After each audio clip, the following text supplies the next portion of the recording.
Tonton video ini sampai selesai agar Anda tidak gagal paham.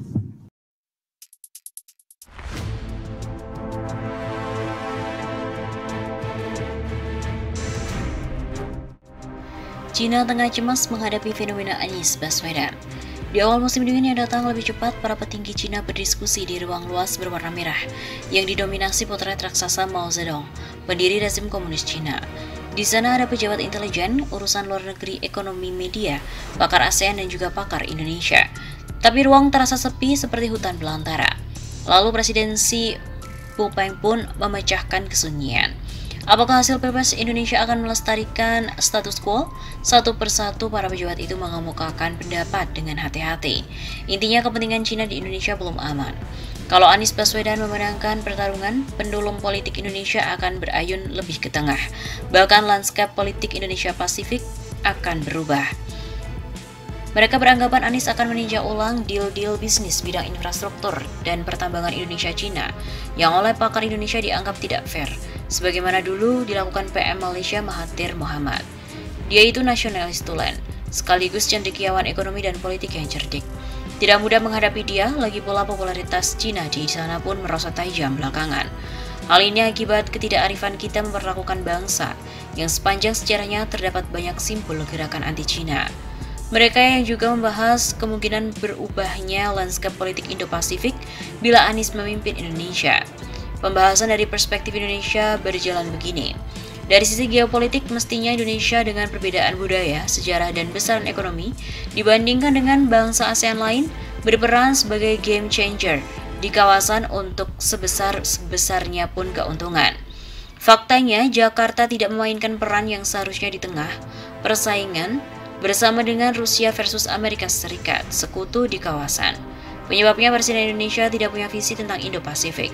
Akibatnya, Menteri Luar Negerinya pun tidak punya pedoman yang otoritatif dalam menjalankan politik regional, terutama dalam hubungan dengan kita. Sehingga politik luar negerinya pun terasa mandul. Menterinya lebih memilih main aman, maka kita juga, lawan kita, terpaksa mengabaikan Jakarta. Memang aneh, negeri yang begitu besar tidak memahami dirinya sendiri, apalagi memahami lingkungannya. Begitu kata pakar Indonesia. Bahkan posisinya sebagai Big Brother ASEAN pun tergerus. Kita sudah mulai menyingkirkan peran Jakarta. Lihat ketika krisis Myanmar kian suram yang mengganggu keamanan, ekonomi, dan kinerja ASEAN. Indonesia hanya jadi penonton setelah sedikit usaha. Peran kita di sana justru lebih menentukan. Kini bisa dikata Myanmar telah menjadi milik kita setelah Kamboja. Dengan demikian, konsep sentralitas ASEAN Indo-Pasifik yang dikembangkan Indonesia kehilangan makna, karena mau tak mau Jakarta harus beradaptasi dengan kehendak kita. Sebentar lagi, berkat kemampuan ekonomi politik dan juga militer kita, cepat atau lambat seluruh ASEAN akan jatuh ke lingkungan pengaruh atau sphere of influence dari kita. Untuk itu kita harus secepatnya menaklukkan Indonesia lebih dulu. Kalau berhasil, teori domino akan berlaku. Satu demi satu bangsa ASEAN akan luruh. Untuk tujuan itu, kita harus lebih agresif mengobral investasi, mumpung rezim di sana menjadikan investasi asing sebagai sokok guru pembangunan ekonomi. Utang juga harus diberikan sebanyak yang mereka minta. Kalau kita berhasil menjerat Indonesia dengan utang, klaim kita atas Laut Natuna Utara bisa jadi tidak mendapat resistensi berarti.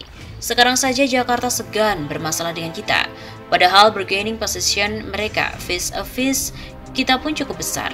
Bukankah kita akan sangat rugi bila harus juga berkonflik dengan Indonesia ketika kita butuh teman strategis menghadapi musuh? Kita tahu dalam menghentikan upaya ekspansi kita di Laut Cina Selatan, Amerika Serikat, Inggris, Australia membentuk aliansi militer bernama Quad. Amerika Serikat juga bersama Jepang, Australia, dan India membentuk AUKUS. Mereka bilang tujuan Quad dan AUKUS adalah untuk menjaga Laut Cina Selatan dan Indo-Pasifik, untuk tetap menjadi kawasan bebas navigasi dan inklusif.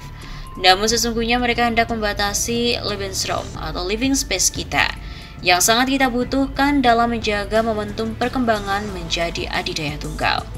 Pandangan Amerika Serikat dan sekutunya sebenarnya sejalan dengan visi Indonesia tentang sentralitas ASEAN di Indo-Pasifik. Namun ASEAN punya jalan sendiri yang tidak konfrontatif menghadap kita. Akibat ASEAN W ini dalam pembentukan Quad maupun AUKUS, Indonesia tidak dimintai pendapatnya. Padahal negeri ini berisiko besar bila terjadi konflik militer terbuka antara kita dan juga Amerika Serikat, sekutu. Kata pejabat militer, Kita harus bantu Rusia agar bisa memenangkan perang Ukraina. Karena dengan demikian, rencana kita menduduki Taiwan dengan bantuan Rusia akan mudah terlaksana. Mungkin sekali musuh, kita telah menghubungi Jakarta untuk ikut serta dalam aliansi itu, mengingat posisi geografisnya sangat strategis. Namun Jakarta menolak. Hal ini bisa dipahami karena Indonesia tidak mau terlihat berseberangan dengan kita. Namun, semua keadaan akan berubah bila Anies memimpin Indonesia. Apakah dia akan mengambil sikap anti-Cina? Apakah dia akan mengutak-atik masalah Muslim Uighur? Tanya Presiden Xi Jinping. Tentu saja tidak. Anies seorang yang sangat rasional yang pandai mengubah kelemahan menjadi kekuatan. Kata Ketua Intelijen yang mendapat laporan dari Jakarta. Pakar Indonesia menambahkan, terlalu besar ruang yang dapat ia eksploitasi untuk menguatkan posisi bangsa menghadapi kita. Dia adalah figur internasional yang punya jalinan pertemanan dengan institusi bergengsi di seluruh dunia.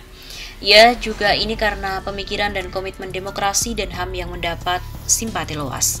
Mengingat ada keluhan rakyat Indonesia tentang kerjasama ekonomi dengan kita yang dianggap terlalu menguntungkan kita, sangat mungkin Anies akan meninjau kembali. Dulu dengan sangat berani dia menghentikan proyek reklamasi di Teluk Jakarta yang didukung penguasa karena merugikan banyak pihak. Dia sangat mahir mengangkat martabat orang, kelompok, atau entitas, sebagaimana dia lakukan atas kota Jakarta dan masyarakatnya. Gagasannya sambung menyambung secara tidak terduga dan selalu mempesona. Anies seperti kepiting, kita akan selalu tidak tahu kemana ia akan bergerak kalau disentuh. Orang seperti ini tidak mudah kita kalahkan. Besarnya dukungan yang dia peroleh dari musuh kita akan meningkatkan bargaining posisi Indonesia. Mungkin kita harus melepaskan klaim kita atas Laut Natuna Utara untuk meneguhkan pertemanan kita dengan Indonesia, kata pejabat urusan luar negeri. Kita juga terpaksa harus bersedia berunding ulang dengan dia mengenai konsesi-konsesi tambang dan juga proyek infrastruktur karena desakannya untuk itu akan sangat populer. Dan kita tidak dapat menekannya secara ekonomi karena mudah saja dia mengganti posisi kita dengan negara lain. Ingat, tambang-tambang nikel di berbagai daerah di Indonesia yang telah kita kuasai juga diminati banyak negara. Bukankah nikel bahan utama baterai? Merupakan komoditas masa depan ketika dunia berkomitmen segera meninggalkan bahan bakar fosil, kata pejabat ekonomi. Menurutnya, Anies akan mengeksploitasi ketidakadilan dalam perjanjian-perjanjian investasi yang banyak menyerap tenaga kerja kita, padahal pengangguran di negeri itu cukup tinggi.